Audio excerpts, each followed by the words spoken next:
The thought question asked by Sophie asked that question. So we will see if we have understood the very thought process, if we have understood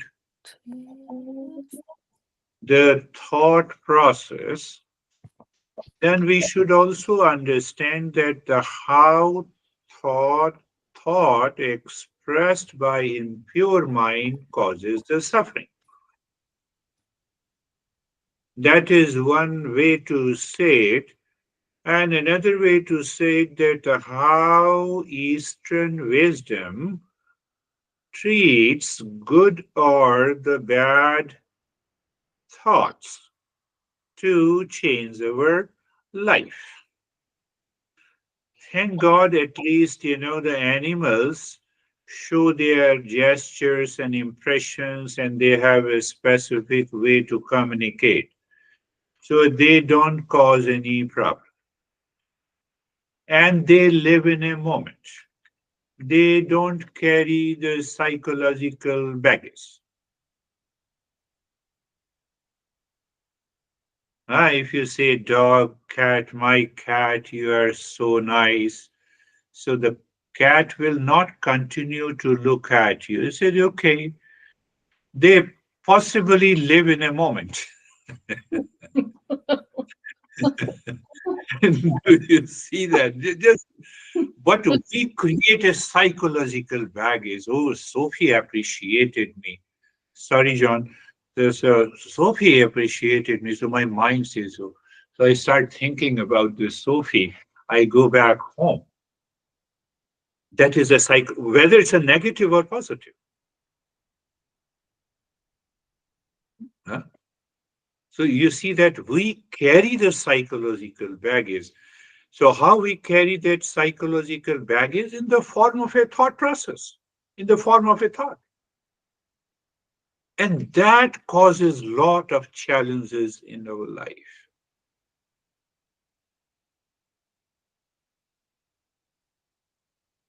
But why it happens? Since the birth, we have been heavily conditioned by that. We lived like animals when we were born. There was no I-ness. After a few years, that I-ness developed, and then we started accumulating this baggage in our mind all the time. That she is good, and she is bad, and oh, long list, long list, long list. So our master says that when we this psychological baggage is a form of delusion. You like someone, you appreciate it. So, okay, thank you. I'm grateful to you. Let me evolve further. Rather than evolving and raising my consciousness, I keep on thinking about you.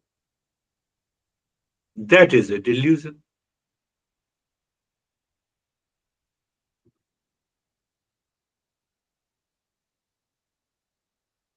And we have delusion leads to foolishness. We have discussed in detail with Anne session that there are 5 types of foolishness.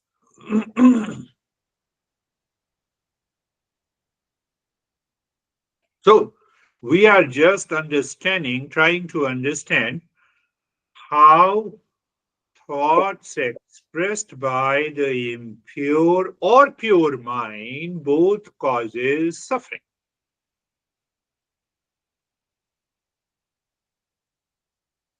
Both causes suffering in our life.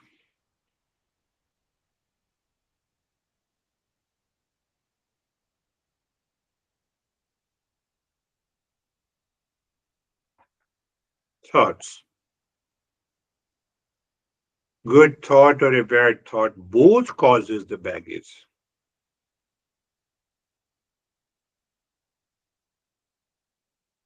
Say if one continues to appreciate you for 10 days, on the 11th day, he doesn't appreciate you, so you feel bad.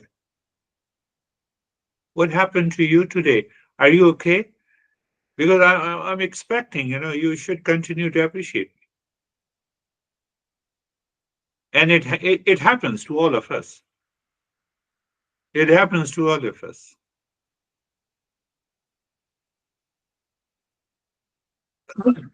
So the master says that it comes from the ignorance into delusion into foolishness, and that foolishness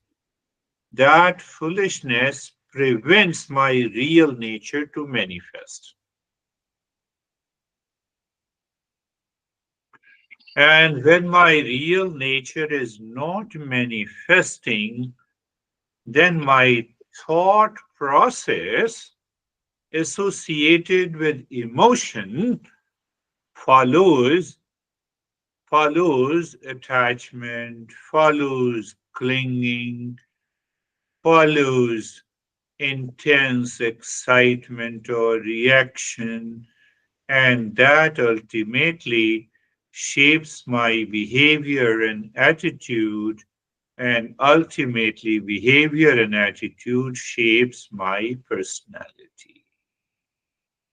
Since your childhood, your parents are appreciating you, and once you move into adolescence and youth, and they have some score to settle with you, and then they create a reaction against you. So both these impressions, they combine, they create a different set of personality, and then you start hating your parents. It is all happening in the thought process. But look at the Eastern wisdom. It says that you are not the mind, and all the thought contains in the mind. So if you transcend the mind, whether there is a good thought or a bad thought, you have transcended both, and you are free from the delusion, and you still love your parents. What is that state? That state is a rise in awareness. What I have to do? Everyone does that same thing. So let me see why I continue to love my parents. So at least you have given me the physical birth. So I'm grateful to you. At least you did not squeeze my neck when I was born. I was totally unconscious. You helped me to, you gave me the opportunity to grow. That criteria should be in our mind. So do you see that how the masters give you a specific thought process to get rid of your delusion? If you say after, when I reach to the adulthood, my parents start hating me, don't accept their hatred. If you are so much intelligent that you know that at a particular time they start reacting to you, don't accept their reaction. If you are really wise, we don't do that. You don't do that to a delusion. We are into a delusion. And the moment we are in a delusion, we have to suffer. We have to suffer. So, what has happened in the entire thought process? We all grow up with the same. We same. Parents have to give birth to us. In Parents have a certain family background. They come with their different background. They have to. They have to live in harmony with themselves, and so the way they live, it influences our mind in the childhood.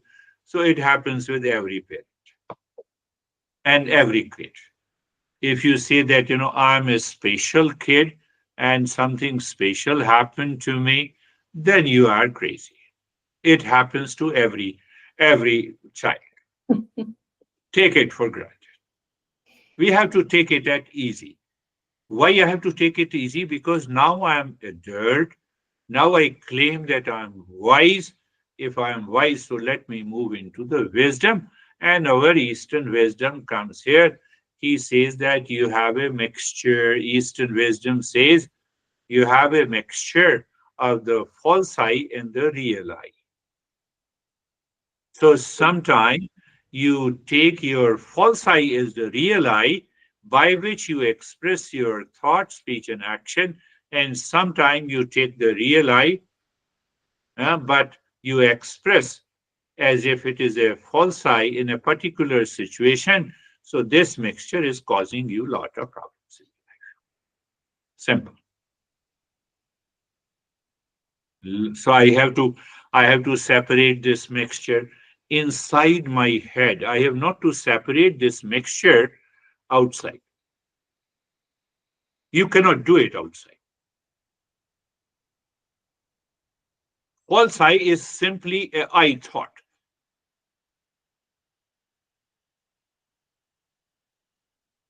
And the real I is a pure consciousness. You see, there is a striking difference between the two. The real self is pure consciousness of the nature of peace, happiness, love, truth, and wisdom.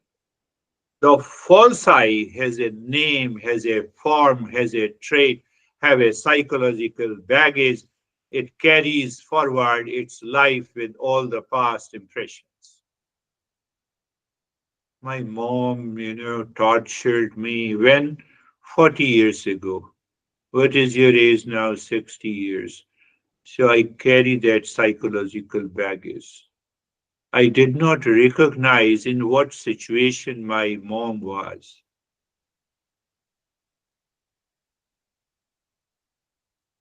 Look at it. That is a cycle. That is the false I.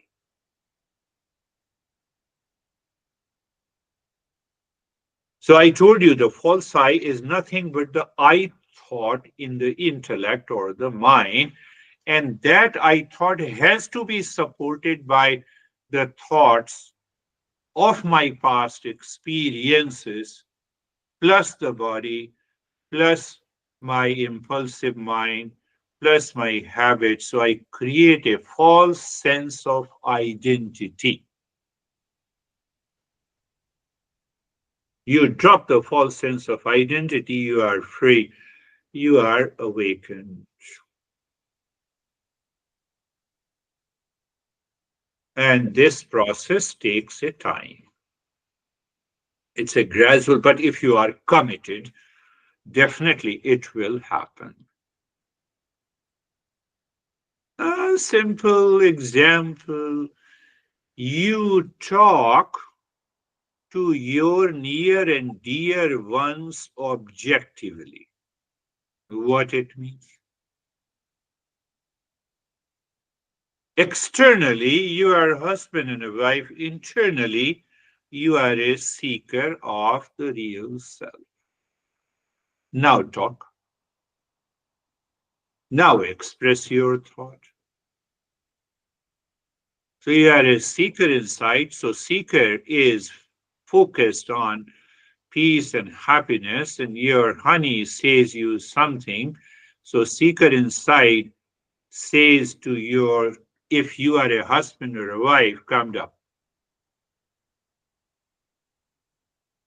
But if the false side takes over, it says, how dare you say it? No, America is going for women liberation. You are torturing me. Uh, Barring exceptions. Barring exceptions. You see, what is happening? Everything is happening with the thought process. Uh, I'm translating the word period.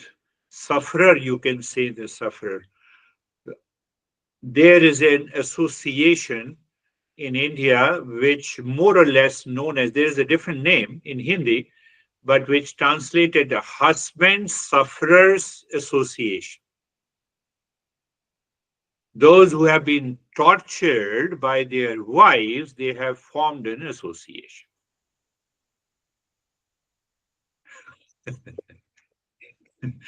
Because all the husband, majority of the husband members believe the law that is present in India is deadly against the men, or especially the husbands.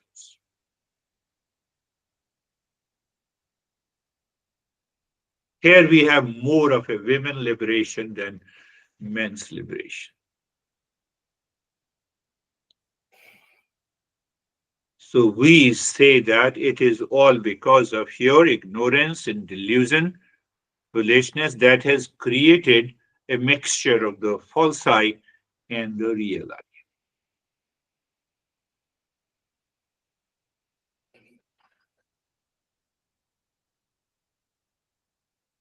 So once we, no, I'm not taking the calls. So once you separate it, first I should understand the false I. False I thought plus my past impressions. The reference point is that I am a I have become a label. I have become a husband, I have become a wife, I have become a son, I have become a daughter, I have become a teacher, anything, In this situation, also you said me something and I get hurt. So it is basically the teacher is get hurt. I don't get hurt, but there is a mixture. I mixed up. I take it personally. Can I live into that awareness of separating this mixture? Ah, you teacher was teaching you and you said me something, so why should I react? Let the teacher explain it further and solve the problem. Finished.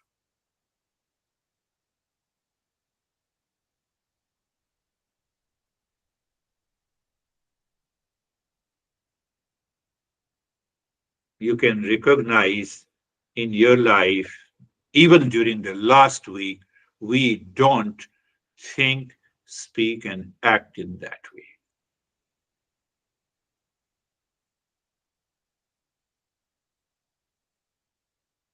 We think, speak, and act out of the label. How dare you say me something?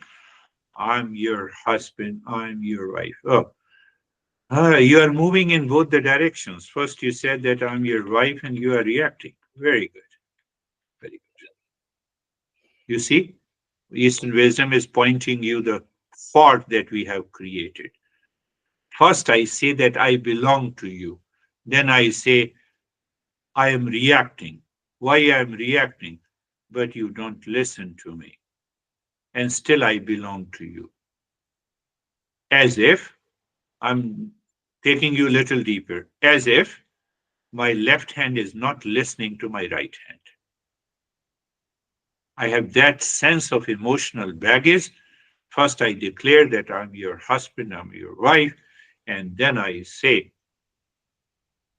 what I have to say, what I have said many a times. What I have said in relationship many a time. It's not only between husband and wife, it is between two people.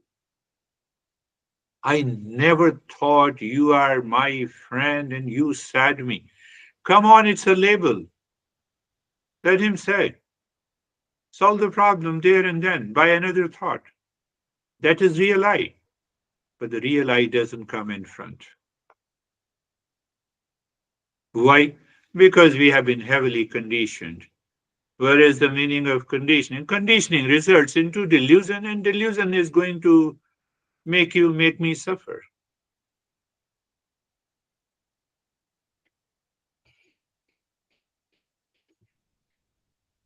Now, another fact master says that we have to contemplate and reflect. If it is not true, tell me in the next session. My mind is distracted, it is wandering, it keeps thinking unwanted, unnecessary, or unwanted thought enters into my mind. 95% of those thoughts belongs to this category of a delusion, belongs to the category of false I. And it is keeps on multiplying. It keeps on multiplying. Look at this, he didn't talk, what I said to him.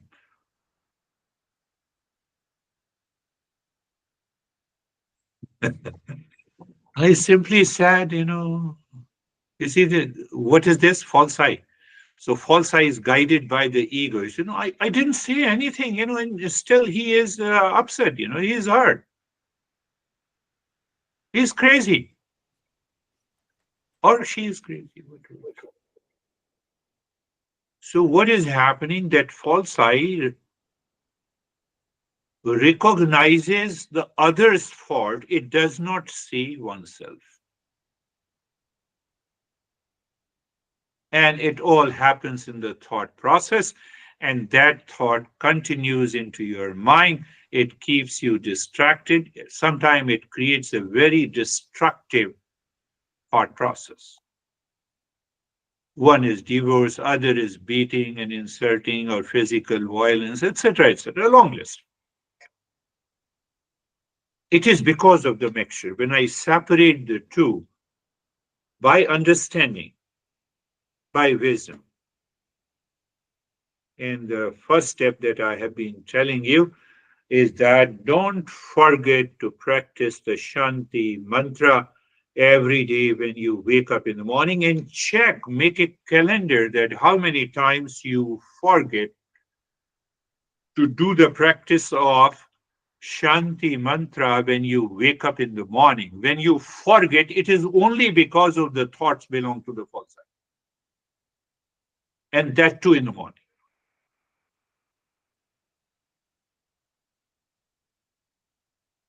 Is there any problem saying in the morning, Sarve Bhavantu Sukhina, happiness for all? I gave you the acronym HEART.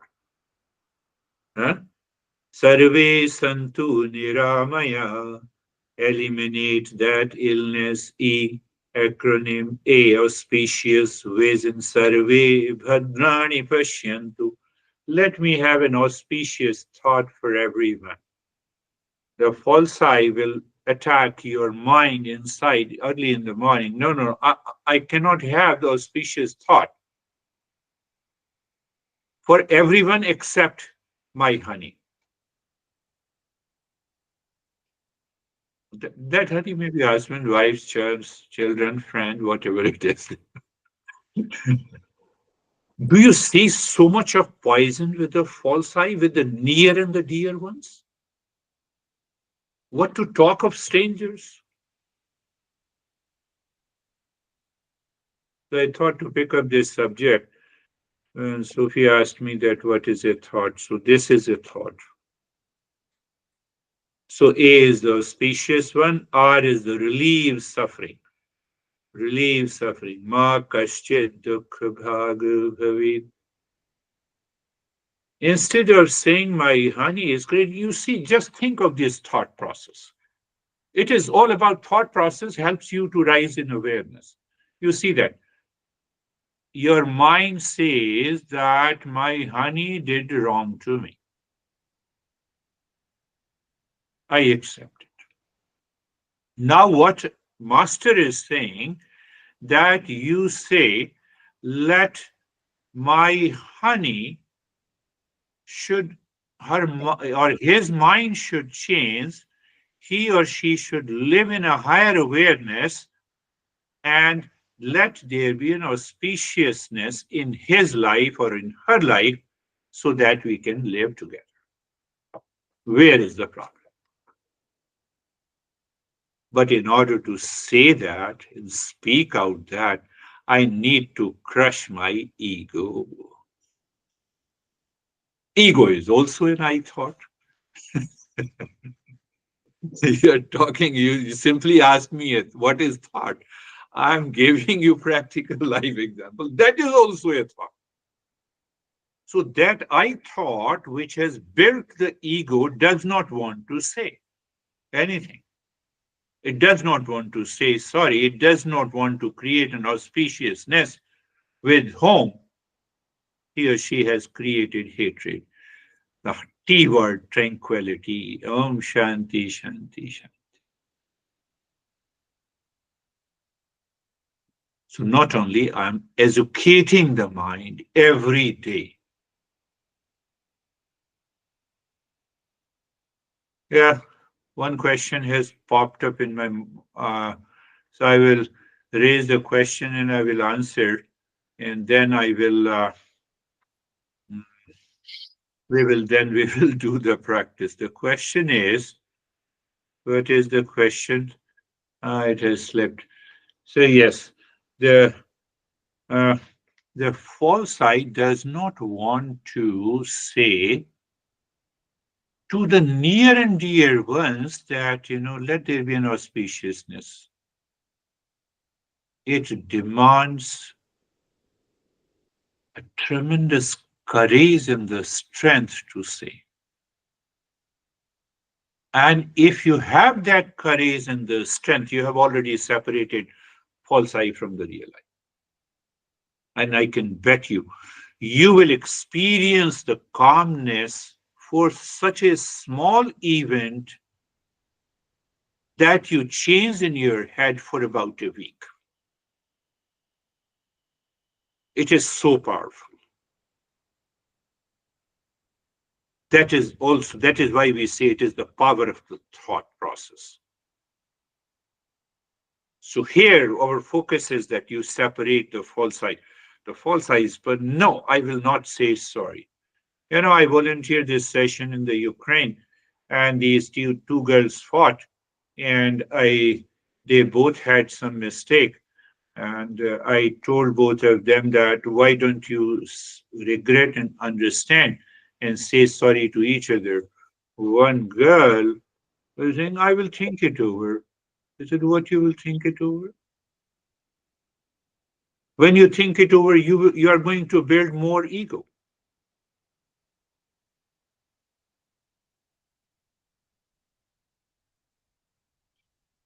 So when you separate this mixture, you are dropping your delusion, you are dropping your stress, you are dropping your anxiety.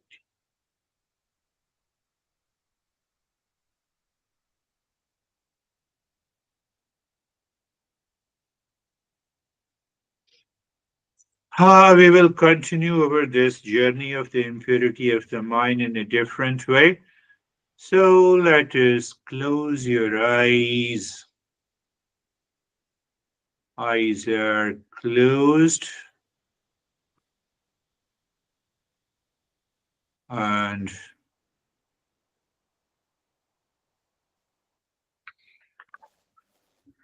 we find out the right place, find out the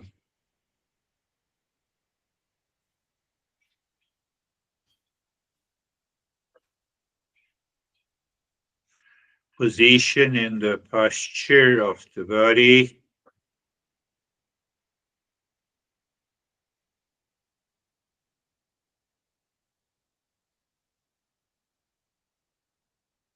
And being comfortable. You see, just move. This is your awareness. So here the false I is working like a catalyst or working like a servant. So whatever your intellect with the knowledge is saying, the false I is still working. Remember this. So what happened? Okay, place position and then uh, being comfortable. So we change the direction of the false I always moves outside but lives inside causes the problem. Why it lives outside? Because of the thought process related to the people outside, related to the event outside. So we look at the neck joint mentally, you feel it, and you experience sensation, comfort, and steadiness. Move the mind on the entire body from the top of the head to the toes and experience the sensation, comfort, and steadiness. Now, that is a very important step. What is that important step? Being carefree. So, what is that being carefree? I picturized it so that it becomes easy for you. Look inside the forehead in the space. Okay? You are looking into the space. So that space does not change, like the sky does not change.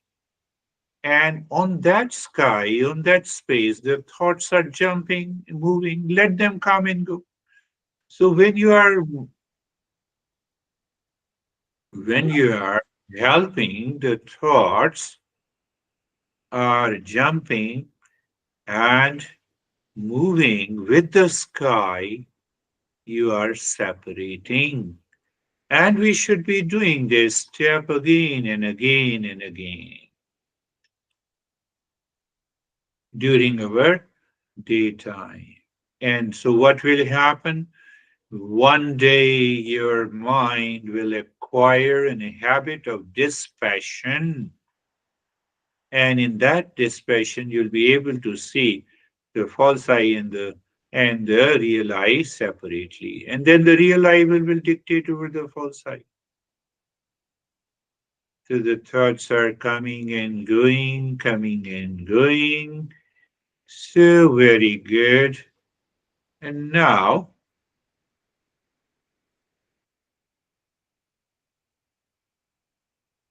we have you just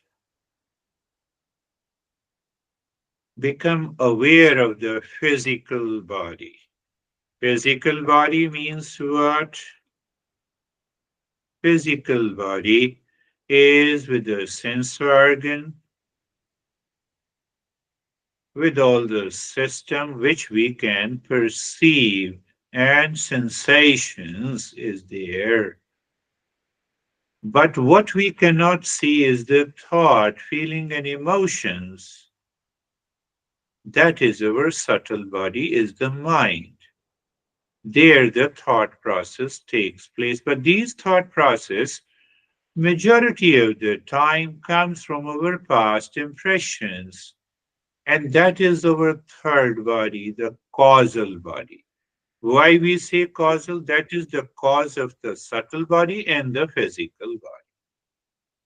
So, what meditation does? Meditation empathies that causal body so that this causal body should not dictate the subtle body, that is the mind, and the physical body. Why then what happens? The false I starts changing. That very I thought process changes. Your perspective of the life changes.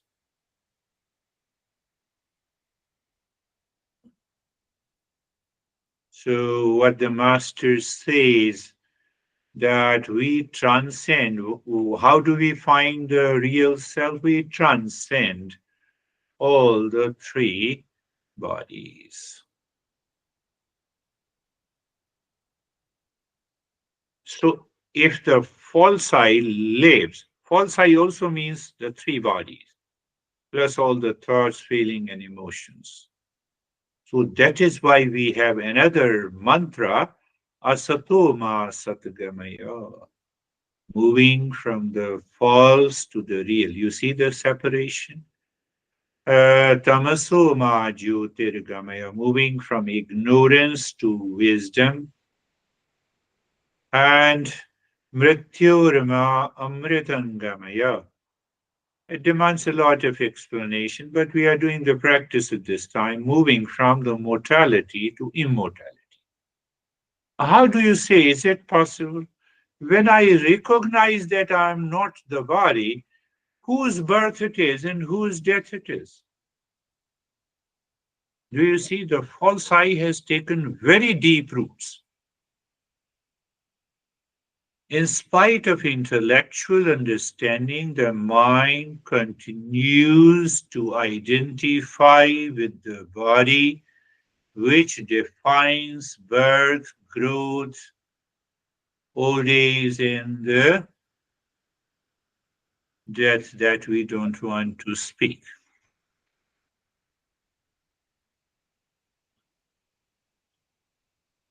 So the master says we have to face this. We have to face this truth. And what is the facing of the truth? We have a conscious experience that I'm not the body. So the moment I recognize that I'm not the body,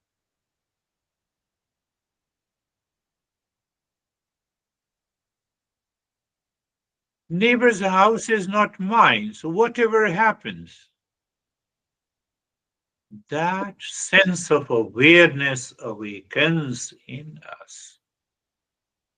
So this is the knowledge part of the practice in our journey.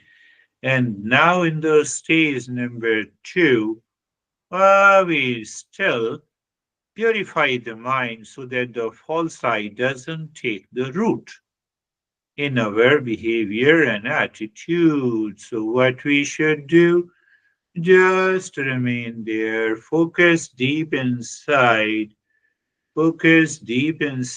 your forehead in the space. Steadiness of the body continues, and in that steadiness you start breathing quick and fast. Steadiness of the body, first part. Second is focus deep inside the forehead. Focus inside the forehead. Very good. And the third point, use drop shantu hum inside the forehead. And the fourth point, you are breathing quick and fast, or you can breathe deep and slow. Both are okay.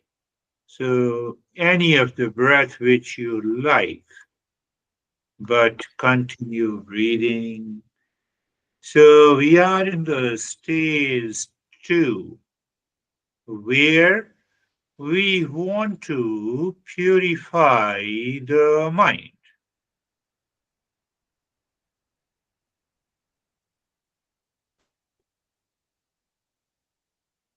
Anyone can do in spite of if even if you have any challenges in the body. But anyhow, if your uh, if your mind says that I'm tired, so it may not be willing to do it. So do it deep, long, and hissing breath.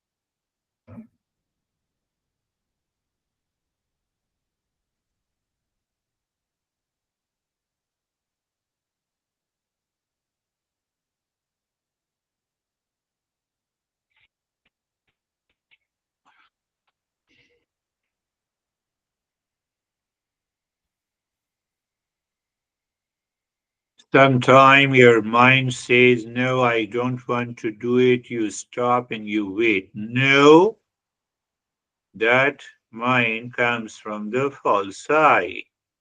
So you have to bypass that false I by continuously doing it.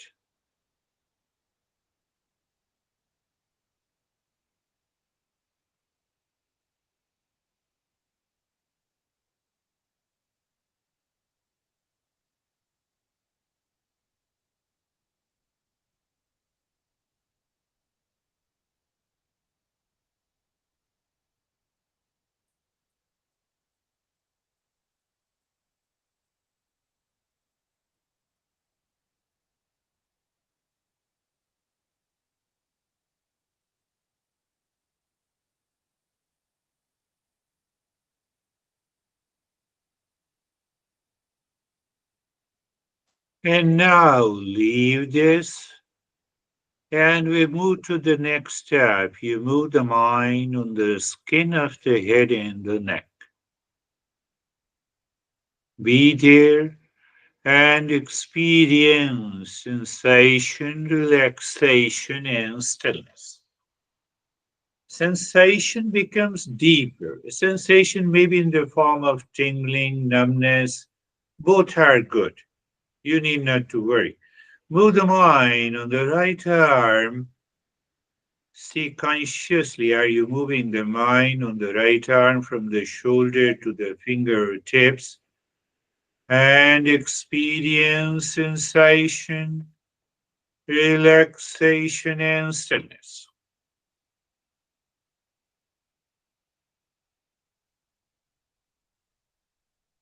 Move the mind on the left arm, sensation, relaxation, and stillness. Move the mind, move the mind on the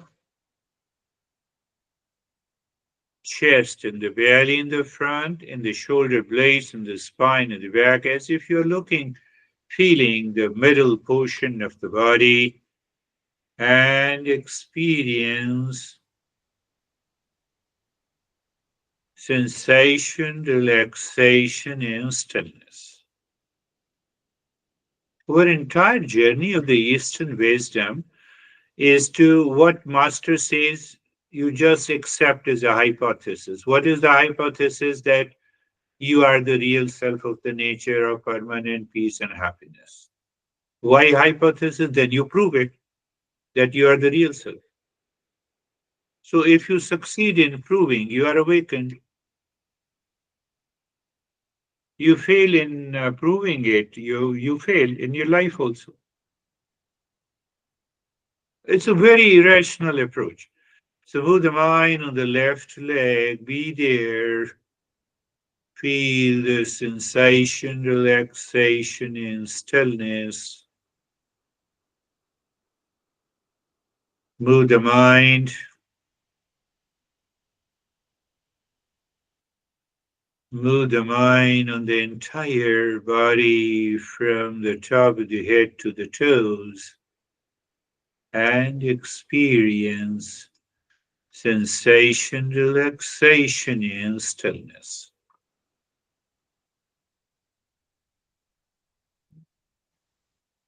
Now simply look at the breath. The breath goes in and out.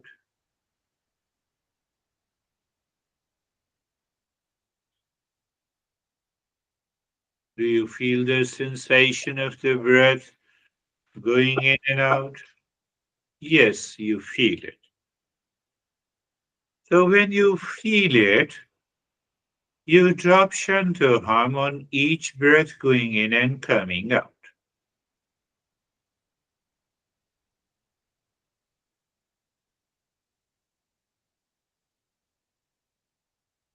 Sometime you will see the mind forgets to do it. Sometime the mind is distracted to the other thought. And sometime the mind feels sleepy or lazy. We have to get rid of this laziness. We have to get rid of this distraction. Why? So that this mind goes deep inside, have deeply absorbed within to reveal our real nature.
You're just dropping shantu hum on each breath going in and coming out in the state of the stillness in the body with awareness inside, watching, being aware of the sleepy or the laziness. We have to get rid of it. How you get rid of it?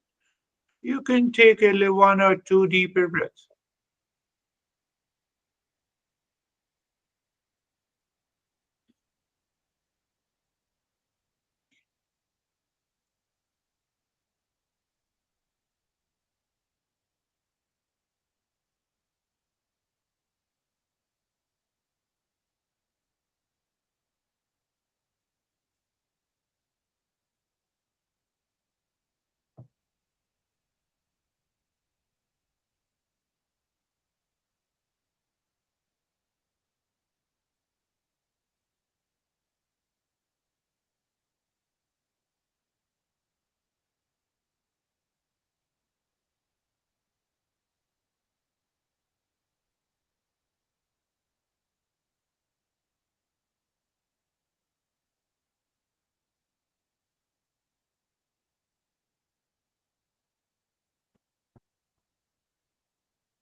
Om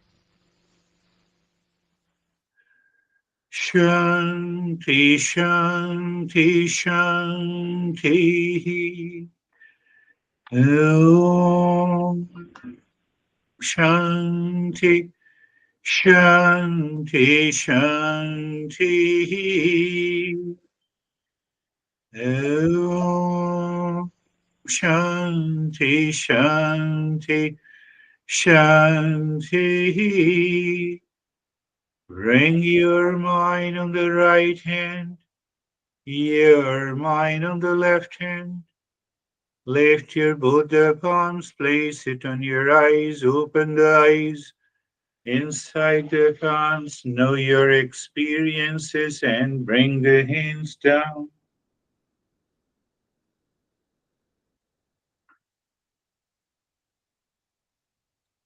So, how are you, Sophie? I am good, Girish. Thank you. I. It's true that saying the mantras um, helps not have. I mean, helps eliminate the flow of thoughts. But then, how do you make it that it's not becoming like repetitive and automatic? Yes, I should not create more thoughts for which I should maintain my awareness in my life. And when I continue to do it, So we have a higher level of awareness that naturally prevents the influx of these thoughts. And at the same time, we are already understanding other subtler principles. So all of them together ultimately help us reach to that goal. Thank you. How are you, John?